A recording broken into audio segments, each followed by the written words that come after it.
Hello friends, आज के session में हम लोग सेट नंबर 6 को कवर करने जा रहे हैं। एसएससी जीडी का प्रीवियस ईयर सेट है ये, जो कि 11/1/2023 सेकेंड शिफ्ट में जो क्वेश्चन पूछा गया था। ठीक है फ्रेंड्स, तो चलिए शुरू करते हैं आज का सेशन। लेकिन उससे पहले अगर आप लोग हमारे चैनल पर नए होंगे तो प्लीज़ चैनल को सब्सक्राइब कर लीजिएगा। और इससे पहले का जो वीडियो अपलोड किया गया, अगर आप लोग उस वीडियो को नहीं देखे हैं तो इस वीडियो के डिस्क्रिप्शन में उसका लिंक दिया गया, आप लोग यहाँ से देख लीजिए, या फिर हमारे चैनल के प्लेलिस्ट में भी जाके आप लोग उस वीडियो को देख सकते हैं। अलग से प्लेलिस्ट बना दिया गया है। और पीडीएफ के लिए हमारे टेलीग्राम चैनल विलेजर्स कॉन्सेप्ट को ज्वाइन कर लीजिए, वहाँ से इसका पीडीएफ भी आप लोगों को रिवीजन के लिए मिल जाएगा। तो चलिए दोस्तों, शुरू करते हैं आज का सेशन। और इस क्रम में देखिए, क्वेश्चन नंबर 1 से लेकर 20 तक का जो क्वेश्चन है फ्रेंड्स, वो रीजनिंग का क्वेश्चन है। तो इसको आप लोग खुद से सॉल्व कर लीजिए, या फिर इसका जो है बाद में अलग से वीडियो बनाएंगे, तो उसको जो है आप लोग देख लीजिएगा। और अभी जो है फिलहाल हम लोग जीके जीएस और हिंदी के क्वेश्चन को कवर करेंगे। तो देखिए, क्वेश्चन नंबर जो 21 दिया गया है, यहाँ से जो है जीके जीएस का क्वेश्चन शुरू हो रहा है। क्वेश्चन नंबर 21 में कह रहा है कि निम्नलिखित में से किस शख्सियत को वर्ष 2019 में कथकली नृत्य शैली में उनके योगदान के लिए पद्मश्री से सम्मानित किया गया है? किस शख्सियत को? तो सही आंसर इसका हो जाएगा, देखिए, मिलीना साल्विनी। मिलीना साल्विनी को जो है पद्मश्री से जो है सम्मानित किया गया था 2019 ईस्वी में। ऑप्शन नंबर जो 4 दिया है बिल्कुल सही आंसर हो जाएगा। और ये मिलेना साल्विनी जो है एक इतालवी मूल की फ्रांसीसी प्रतिपादक और भारतीय शास्त्रीय नृत्य की शिक्षिका थी। ठीक है, तो याद रखिएगा, ऑप्शन नंबर जो 4 दिया गया है बिल्कुल सही आंसर हो जाएगा। और उसके बाद जो अगला प्रश्न है, इसमें प्रश्न नंबर 22 देखिए, कह रहा है कि कृषि में गाय के गोबर का उपयोग किस रूप में किया जाता है? कृषि में गाय के गोबर का उपयोग किस रूप में किया जाता है? सही आंसर है जैविक उर्वरक के रूप में। ऑप्शन नंबर 1 इसका बिल्कुल सही है। उसके बाद जो अगला प्रश्न है, इसमें देखिए, कह रहा है कि एम चिन्नास्वामी क्रिकेट स्टेडियम किस शहर में स्थित है? एम चिन्नास्वामी क्रिकेट स्टेडियम किस शहर में स्थित है? तो ये स्थित है बेंगलुरु में। ठीक है, एम चिन्नास्वामी क्रिकेट स्टेडियम जो है यह कर्नाटक के बेंगलुरु में स्थित है। ऑप्शन नंबर 3 बिल्कुल सही आंसर इसका हो जाएगा। और उसके बाद जो नेक्स्ट क्वेश्चन हो जाएगा इसमें कि भारत के संविधान के निम्नलिखित में से किस भाग में मूल अधिकार सन्निहित है? किस भाग में? तो करेक्ट आंसर जो इसका हो जाएगा वो हो जाएगा, देखिए, भाग 3 में जो है मूल अधिकार जो है वर्णित किया गया है अनुच्छेद 12 से 35 में। ठीक है, अनुच्छेद जो है 12 से 35 में जो है मूल अधिकार का वर्णन किया गया है भाग 3 में। तो ऑप्शन नंबर जो 3 दिया है बिल्कुल सही आंसर हो जाएगा। और उसके बाद जो अगला प्रश्न है, निम्नलिखित में से कौन अप्रैल 2022 में भारत में खैरागढ़ छत्तीसगढ़ से विधानसभा के सदस्य बने हैं? तो राइट आंसर इसका हो जाएगा यशोदा वर्मन। ऑप्शन नंबर 3 बिल्कुल सही आंसर होगा। और उसके बाद जो अगला प्रश्न है, इसमें देखिए, प्रश्न नंबर 26 जो दिया गया है, इस प्रश्न में कह रहा है कि प्रधानमंत्री नरेंद्र मोदी ने किस ईस्वी में जल जीवन मिशन का शुभारंभ किया? किस ईस्वी में जल जीवन मिशन का शुभारंभ किया था? तो सही आंसर है 2019 ईस्वी में। ऑप्शन नंबर जो 2 दिया गया है बिल्कुल सही आंसर इसका हो जाएगा। और चलिए, अब अगला प्रश्न जो है इसको देखेंगे। उत्तर भारत के लोग किस त्योहार पर देवी लक्ष्मी और भगवान गणेश की एक साथ पूजा करते हैं? किस त्योहार पर पूजा करते हैं?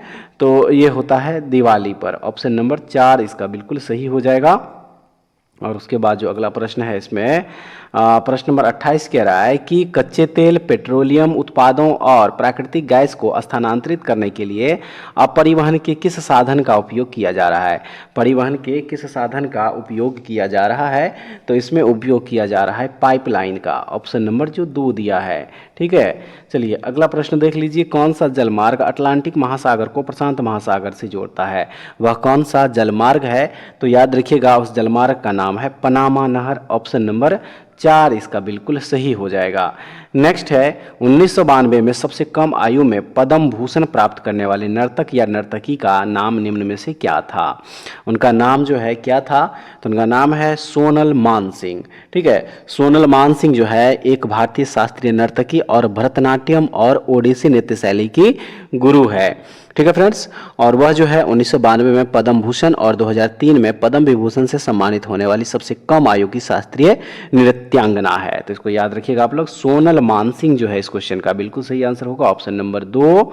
अगला प्रश्न है, भारत के संविधान के अनुच्छेद 243 के अनुसार किसका अर्थ है ग्रामीण क्षेत्रों के लिए अनुच्छेद 243 ख के अधीन गठित स्वशासन वाली एक संस्था? तो इसका सही आंसर हो जाएगा, देखिए, पंचायत। ठीक है, क्या हो जाएगा यहाँ पे? यहाँ पे हो जाएगा पंचायत, याद रखिएगा आप लोग। तो ऑप्शन नंबर 3 हो जाएगा इस क्वेश्चन का सही आंसर। और उसके बाद जो अगला प्रश्न है, लक्ष्य सेन किस खेल के खिलाड़ी है? लक्ष्य सेन जो है यह किस खेल के खिलाड़ी है? तो ये बैडमिंटन खेलते हैं। ऑप्शन नंबर 1 होगा सही। कौन सा विकल्प बुलीमिया का सबसे अच्छा वर्णन करता है? कौन सा विकल्प है जो कि बुलीमिया का सबसे अच्छा वर्णन करता है? तो वह विकल्प है ऑप्शन नंबर 1, खाने संबंधी विकार। ठीक है, खाने संबंधी विकार। देखिए, बुलीमिया खाने का एक विकार है।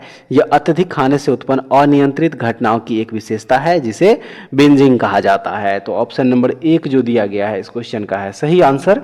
और उसके बाद जो अगला प्रश्न है, कह रहा है कि देश की स्वतंत्रता से पहले भारत मुख्य रूप से अपने किस उद्योगों के लिए जाना जाता था? अपने किस उद्योगों के लिए जाना जाता था? तो इसे जो है हस्तशिल्प उद्योग के लिए जाना जाता था। ऑप्शन नंबर 4 इसका बिल्कुल सही है। और उसके बाद नेक्स्ट है कि निम्नलिखित में से कौन सा संगठन भारत में निर्धनता रेखा का आकलन करने के प्रति दर्श सर्वेक्षण करता है? तो चलिए इसका ऑप्शन देख लीजिए। ऑप्शन जो दिया गया है फ्रेंड्स, 4 ऑप्शन है और सही आंसर इसका जो हो जाएगा वो हो जाएगा NSSO। ऑप्शन नंबर 4 बिल्कुल सही इसका आंसर हो जाएगा। और उसके बाद जो अगला प्रश्न है, कह रहा है कि जून 2022 में मंत्रिमंडल की नियुक्ति समिति द्वारा राष्ट्रीय जांच एजेंसी के महानिदेशक के रूप में किसे नियुक्त किया गया? किसे नियुक्त किया गया? तो इसमें जो है देखिए दिनकर गुप्ता को नियुक्त किया गया था। ऑप्शन नंबर जो 4 दिया है इसका बिल्कुल सही आंसर हो जाएगा। अगला प्रश्न है, विश्व के कुल पृष्ठीय क्षेत्रफल में भारत का कितना हिस्सा है? भारत का इसमें जो है कितना हिस्सा है? तो इसमें भारत का हिस्सा है 2.4%। ऑप्शन नंबर 4 इसका बिल्कुल सही है। अगला प्रश्न में कह रहा है, देखिए खाली जगह दिया है, कह रहा है कि ने हर्षवर्धन के दरबार में बहुत समय बिताया और उन्होंने जो कुछ देखा उसका विस्तृत विवरण दिया। ये किसके बारे में कहा जा रहा है? तो ये कहा जा रहा है ह्वेन-त्सांग के बारे में। ठीक है, यहाँ पे जो है ह्वेन-त्सांग हो जाएगा। ह्वेन-त्सांग ने हर्षवर्धन के दरबार में बहुत समय बिताया और उन्होंने जो कुछ देखा उसका विस्तृत विवरण दिया। तो ऑप्शन नंबर 1 है सही। लॉर्ड डलहौजी ने विलय नीति के तहत किस वर्ष झांसी का विलय किया था? किस वर्ष झांसी का विलय किया था? तो 1854 ईस्वी में जो है हड़प नीति या डॉक्ट्रिन ऑफ लैक्स की नीति का उपयोग करके जो है इस पे कब्जा किया गया था। ऑप्शन नंबर 1 बिल्कुल सही हो जाएगा। चलिए अगला प्रश्न देखते हैं। एक बर्तन लंबे समय तक नम हवा के संपर्क में रहता है, यह एक हल्की हरी कोटिंग प्राप्त करता है। बर्तन किससे बना हुआ है? बर्तन जो है यह किससे बना हुआ है? सही आंसर है तांबा यानी कि कॉपर से बना हुआ है। तो ऑप्शन नंबर 3 बिल्कुल सही हो जाएगा। और अब जो है फ्रेंड्स देखिए क्वेश्चन नंबर 41 से लेके 60 तक जो है मैथ का क्वेश्चन है, तो इसको आप लोग खुद से सॉल्व कर लीजिएगा। ठीक है, और चलिए अब जो है क्वेश्चन नंबर हम लोग देखेंगे 60 से आगे यानी कि 61 से। तो यहाँ से जो है देखिए हिंदी का क्वेश्चन शुरू है। तो कह रहा है कि निम्नलिखित वाक्यांश के लिए एक सार्थक शब्द चुनिए। वाक्यांश है जिसे पार करना कठिन हो। जिसे पार करना कठिन हो वाक्यांश के लिए एक सार्थक शब्द जो हो जाएगा फ्रेंड्स वो हो जाएगा यहाँ पे देखिए ऑप्शन नंबर 2 हो जाएगा यानी कि दुस्तर हो जाएगा। ठीक है, ऑप्शन नंबर 2 बिल्कुल सही है। उसके बाद जो अगला प्रश्न है, जो अपनी जगह से ना डिगे वाक्यांश के लिए उचित शब्द बताइए। जो अपनी जगह से ना डिगे वाक्यांश के लिए उचित शब्द बताइए। तो इसके लिए जो उचित शब्द है वह है अडिग। इसे क्या कहा जाता है? अडिग कहा जाता है। ऑप्शन नंबर 4 इसका सही है। ऊंट के मुंह में पान भरना रेखांकित वाक्यांश के स्थान पर शुद्ध वाक्यांश इसमें जो है क्या होगा? तो इसके जगह पे जो हो जाएगा फ्रेंड्स वो हो जाएगा ऑप्शन नंबर 1 जीरा देना। ठीक है, क्या हो जाएगा? जीरा देना हो जाएगा। ऑप्शन नंबर 1 बिल्कुल सही है। और अगला प्रश्न है, लाल किला भारत की किस इमारत मतलब कौन सी इमारत है? वाक्य में रिक्त स्थान की पूर्ति शुद्ध कीजिए। यहाँ पे जो है किस शब्द का जो है यहाँ पे चयन होगा खाली जगह पे? तो राइट आंसर इसका हो जाएगा ऑप्शन नंबर 3 ऐतिहासिक। ठीक है, यहाँ पे क्या हो जाएगा? तो ऐतिहासिक हो जाएगा। लाल किला भारत की ऐतिहासिक इमारत है। वाक्य में रिक्त स्थान की पूर्ति शुद्ध द्वारा जो करेंगे तो ये ऐतिहासिक वहाँ पे हो जाएगा। ऑप्शन नंबर 3 बिल्कुल सही आंसर होगा। नेक्स्ट क्वेश्चन है कि निम्नलिखित वाक्यांश के लिए उपयुक्त शब्द का चयन विकल्पों में से कीजिए जो प्रमाण द्वारा सिद्ध ना हो सके। जो प्रमाण द्वारा सिद्ध ना हो सके उसके लिए कौन सा शब्द होगा? तो उसके लिए होगा अप्रमेय यानी कि ऑप्शन नंबर जो 4 है बिल्कुल सही हो जाएगा। ठीक है, चलिए अब अगला प्रश्न देख लेंगे। प्रश्न नंबर जो 66 दिया गया है, कह रहा है कि वाक्य में रेखांकित शब्द के स्थान पर सर्वोचित शब्द का चयन कीजिए। और जो वाक्य दिया गया है कह रहा है कि प्रत्येक भारतवासी को हिंदी का सामान्य ज्ञान होना चाहिए। सामान्य जो है यहाँ पे देखिए ये रेखांकित शब्द है, इसके लिए सर्वोचित शब्द का चयन करना है। तो इसके लिए जो शब्द हो जाएगा वो हो जाएगा व्यवहारिक। ठीक है, ठीक है, क्या हो जाएगा यहाँ पे व्यवहारिक हो जाएगा। ऑप्शन नंबर 1 बिल्कुल सही आंसर हो जाएगा। अगला प्रश्न है कि भारत देश के रहने वाले बहुत सारे लोग गौतम बुद्ध के अनुयायी थे। वाक्य में प्रयुक्त अनुयायी का विलोम शब्द क्या होगा। अनुयायी शब्द जो है इसका विलोम यानी कि उल्टा शब्द पूछा जा रहा है, तो उल्टा शब्द इसका हो जाएगा विरोधी। ऑप्शन नंबर 4 होगा बिल्कुल सही आंसर। निम्नलिखित मुहावरे के लिए उपयुक्त सार्थक शब्द कौन सा होगा। मुहावरा है बहती गंगा में हाथ धोना। बहती गंगा में हाथ धोना मुहावरा जो है इसका अर्थ पूछा जा रहा है, तो इसका अर्थ हो जाएगा अवसर का फायदा उठाना। क्या करना, अवसर का फायदा उठाना, यानी कि ऑप्शन नंबर 2 बिल्कुल सही है। अब चलिए अगला प्रश्न देखते हैं। स्वर्ग का पर्यायवाची शब्द इनमें से क्या होगा। स्वर्ग का पर्यायवाची शब्द जो है इनमें से क्या होगा, तो इसका हो जाएगा क्षितिज। ऑप्शन नंबर 1 बिल्कुल सही आंसर हो जाएगा।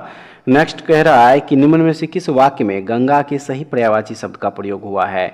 किस वाक्य में जो है गंगा के सही पर्यायवाची शब्द का प्रयोग हुआ है, तो इसमें हो जाएगा देखिए देव नदी का जल पवित्र होता है। इसमें ऑप्शन नंबर 4 बिल्कुल सही आंसर हो जाएगा। अगला प्रश्न है रिक्त स्थान की पूर्ति उचित संज्ञा शब्द से करें।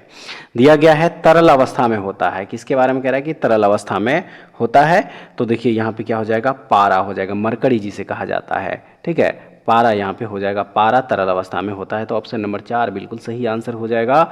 नेक्स्ट क्वेश्चन है कि निम्नलिखित में से कौन सा वाक्य संज्ञा के प्रयोग की दृष्टि से शुद्ध है। कौन सा वाक्य संज्ञा के प्रयोग की दृष्टि से शुद्ध है, तो वह हो जाएगा रघुवीर मेरा अग्रज है। ऑप्शन नंबर 4 बिल्कुल सही आंसर हो जाएगा।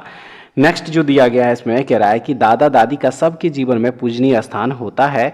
उपर्युक्त वाक्य के किस भाग में अशुद्ध वर्तनी वाला शब्द है, किस भाग में, तो राइट आंसर इसका ऑप्शन नंबर 2 पूजनीय स्थान जो लिखा गया है, देखिए ये यहाँ पे जो है क्या हो जाएगा गलत लिखा हुआ है। ठीक है, क्योंकि पूजनीय स्थान जो है ऐसे नहीं लिखा जाता है, यहाँ पे जो है देखिए इस तरह से लिखा जाता है पूजनीय।